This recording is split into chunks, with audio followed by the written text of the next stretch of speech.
Hello అండి, నేను ఈరోజు తెనగపిండి మునగాకు కూర వండుతున్నాను. ఇది ఆషాఢంలో తప్పకుండా చేస్తూ ఉంటారు. ఇది మునగాకు అండి. మునగాకు ఇది ఆరోగ్యానికి చాలా మంచిదండి. రోగనిరోధక శక్తినిచ్చి మునగాకు అండి. ఇది కూరల్లో వేసుకుంటారు, పప్పుల్లో వేసుకుంటారు, అలాగే పొడి కూడా చేసుకుని పెట్టుకుంటూ ఉంటారు. హెల్త్ పరంగా చాలా మంచిదండి అందరికీ కూడా.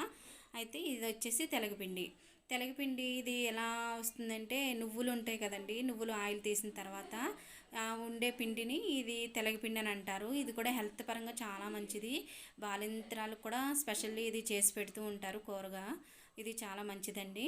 ఈ రెండింటిని కాంబినేషన్ చాలా బాగుంటుంది. ఆషాఢంలో బాగా వండుకుంటూ ఉంటారు. హెల్త్ పరంగా చాలా మంచిది. ఇది ఏ విధంగా చేస్తారో చూద్దామండి. ఇలా స్టవ్ అంటించుకుని ప్యాన్ హీట్ ఎక్కిన తర్వాత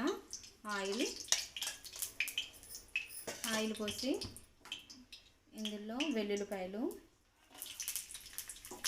బాగా వేగాలండి. వెల్లుల్లిపాయలు వేగినాయి కదా, ఆవాలు, జీలకర్ర,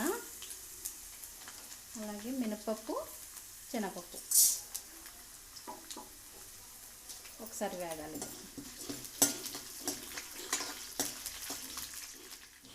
ఎండుమిర్చి, కరివేపాకు ఒకసారి వేగాలి.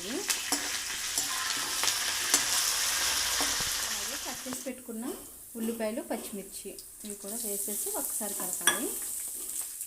ఉల్లిపాయలు వేగినాయి కదండి, ఇది మునగాకు శుభ్రంగా కడిగి పెట్టేసుకుని తీసుకున్న మునగాకు అండి. ఇది వేసేద్దాం. ఉల్లిపాయలు బాగా వేగినాయి కదా, ఇది వేసేసి ఒకసారి కలుపుదాం. ఇలా ఉల్లిపాయలు బాగా మగ్గినాయి కదండి, ఆకు కూడాను, మునగాకు కూడా బాగా మగ్గింది. ఇందులో పసుపు, అలాగే ఉప్పు, కారం వేసి ఒక్కసారి కలుపుతాం.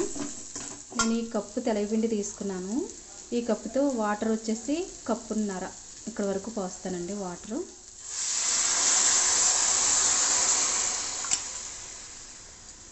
కప్పున్నర వాటర్. ఇది మరిగాక తెలగపిండి వేసేసుకోవచ్చు. నీళ్ళు బాగా మరిగినాయి కదండి, ఈ తెలగపిండి వేసేస్తున్నాను.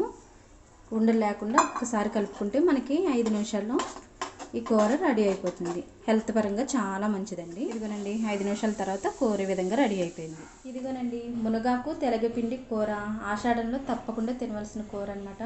ఇది ఆషాఢంలోనే కాదు, ఎప్పుడైనా మనం ఇలా చేసి పెట్టుకుంటే చాలా హెల్త్ పరంగా చాలా మంచిది. ఈ వీడియో మీకు నచ్చినట్లయితే షేర్ చేయండి, లైక్ చేయండి, సబ్స్క్రైబ్ చేయడం మాత్రం మర్చిపోవద్దు. థ్యాంక్ యూ అండి.